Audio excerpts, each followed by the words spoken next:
Hello बच्चों, कैसे हो आप सब। आशा करती हूँ कि आप सब स्वस्थ होंगे और खुश होंगे। तो आज की वर्कशीट है कक्षा 10वीं के लिए हिंदी विषय की, कार्यपत्रक नंबर 2 और तारीख है 7 जुलाई 2021। तो आज की वर्कशीट हमारी है, ये गद्यांश है एक, जो कि स्वामी विवेकानंद जी के बारे में है और जो कि आर्य समाज से जुड़े हुए थे। और जो है फिर क्या है इसमें, हाँ, उनके बारे में दिया हुआ है स्वामी विवेकानंद जी के बारे में कि कैसे वो जो है जो अपने गुरु हैं रामकृष्ण परमहंस जी से जुड़े और इस आर्य समाज की जो संस्था थी उससे जुड़े, और जो है उन्होंने फिर कैसे इस जिम्मेवारी को उठाया, तो उनके बारे में है ये। तो पहले ये गद्यांश दिया हुआ है, हम इसको पढ़ते हैं कि ये पिक्चर देखो बेटा पहले अच्छे से, ये स्वामी विवेकानंद जी की जो है पिक्चर है। और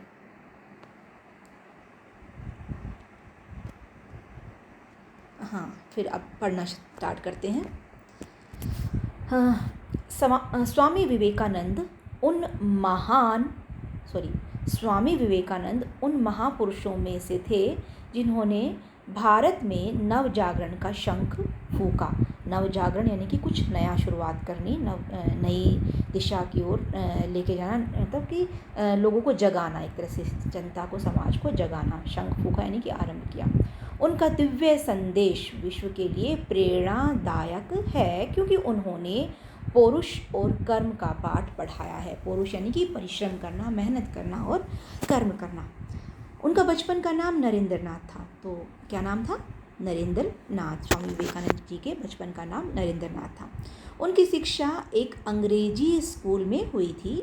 जब उनकी आध्यात्मिक भावना प्रबल हो उठी, यानी कि आध्यात्मिक भावना यानी कि जब आत्मा, परमात्मा और हमारे जो है शरीर के अंदर जो हमारा एक मन होता है, उसमें अनेक प्रकार के सवाल उठते हैं। तो जब इस तरह के सवाल उनके मन में उठने लगे, तो जब उनकी आध्यात्मिक भावना प्रबल हो उठी तो उन्होंने अपनी ज्ञान पिपासा यानी कि प्यास, ज्ञान की प्यास को शांत करना अपना एक विशिष्ट लक्ष्य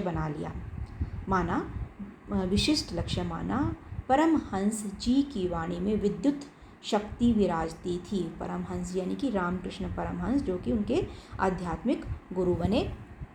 तो उनकी वाणी में विद्युत शक्ति यानी कि बहुत ही जो है बिजली की सी जो है प्रभावशाली थी उनकी वाणी, जो आगे चलकर नरेंद्र नाथ को भी नव आलोक यानी कि एक नया प्रकाश और स्फूर्ति प्रदान कर सकी।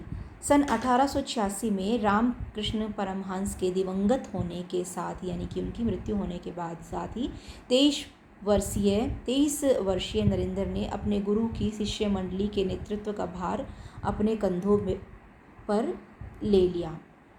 साथ ही अपने गुरुदेव के आध्यात्मिक संदेश को युगानुकूल भाषा में, यानी कि जिसको कि उस समय अच्छे से समझा जा सकता था जिस भाषा को, तो अपने गुरुदेव के आध्यात्मिक संदेशों को युगानुकूल भाषा में विश्व भर में गुंजित करने तथा धर्म की नवीन और व्यावहारिक व्याख्या करके भारत के मूर्छित प्राणों में नवजीवन का संचार करने का साहसपूर्ण बीड़ा उठाया, यानी कि जिम्मेदारी उठाई कि वो अपने, जो कि भारत की जनता, भारत के लोग जो हैं एक तरह से मूर्छित हो चुके थे, यानी कि वो भूल चुके थे अपने इस आध्यात्मिक विरासत को, तो उनमें उन्होंने नवजीवन का संचार करने का ये बीड़ा उठाने की जिम्मेदारी उठाई। तो अब पहला प्रश्न है कि शंख फूंकना का आशय क्या है। तो इसके 4 ऑप्शन दिए हैं बच्चों। शंख फूंकना यानी कि, एक बार इसको पेन को निकाल लेते हैं, शंख बजाना, समाप्त करना, शंख जला देना, और सबसे अंतिम है प्रारंभ करना। तो इसका उत्तर आएगा प्रारंभ करना। शंख फूंकना यानी कि प्रारंभ करना। दूसरा प्रश्न है, स्वामी विवेकानंद का संदेश प्रेरणात्मक क्यों है। तो इसका उत्तर यहाँ पर है कि उनका जो संदेश है वो प्रेरणात्मक इसलिए है क्योंकि जो है उन्होंने अपने संदेश के माध्यम से पूरी जनता को, पूरे विश्व को जो है पौरुष और कर्म का पाठ पढ़ाया है। तो ये मैंने नीचे उत्तर दिया भी हुआ बच्चा, ये बाद में देख लेना, पेपर हम देख लेते हैं पहले इसको। हाँ, यहाँ से रहा, क्योंकि उन्होंने उस दिव्य संदेश में विश्व को पौरुष और कर्म का पाठ पढ़ाया है, इसलिए जो है उनका संदेश क्या है, वो प्रेरणात्मक है।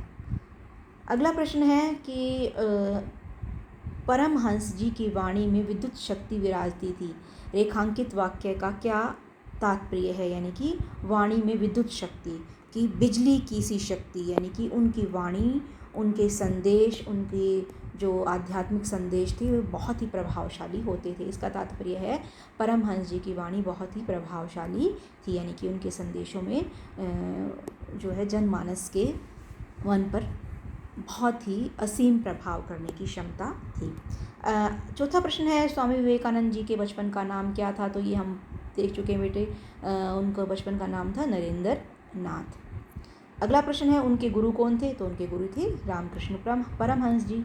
और अगला प्रश्न है बीड़ा उठाना का वाक्य में प्रयोग कीजिए। तो बीड़ा उठाना यानी कि जिम्मेदारी लेना, किसी महत्वपूर्ण काम की जिम्मेदारी लेना। तो जैसे महात्मा गांधी जी ने जो है देश को आज़ाद कराने का बीड़ा उठाया था, तो इस तरह के वाक्य बना सकते हो। तो ये मैंने नीचे बना के रखे हुए हैं। तो 3 प्रश्न हम कर चुके थे। चौथा है स्वामी विवेकानंद जी के बचपन का नाम नरेंद्र नाथ था, ये चौथे प्रश्न का उत्तर है। 5वें प्रश्न का उत्तर है कि उनके गुरु का नाम क्या था? तो गुरु का नाम था रामकृष्ण परमहंस जी। अब है बीड़ा उठाना का वाक्य बनाना था। पहले इसका अर्थ लिख देते हैं। बीड़ा उठाने की महत्वपूर्ण कार्य करने की जिम्मेवारी लेना। तो इसका वाक्य में प्रयोग ये है कि राजा राम मोहन राय ने सती प्रथा का अंत करने का बीड़ा उठाया था। सती प्रथा यानी कि जब किसी महिला के पति की मृत्यु हो जाती थी तो उस महिला को भी उसके साथ ही जो है जला दिया जाता था। तो ये सती प्रथा थी। तो राजा राम मोहन राय ने सती प्रथा का अंत करने का बीड़ा उठाया था। तो ये थी आप लोगों की आज की वर्कशीट। तो है ये आपको समझ में आ गई होगी। आप एक बार फिर से इसको पढ़ लीजिए, सुन लीजिए वीडियो, ताकि वो आपको और अच्छे से समझ में आ जाए। धन्यवाद।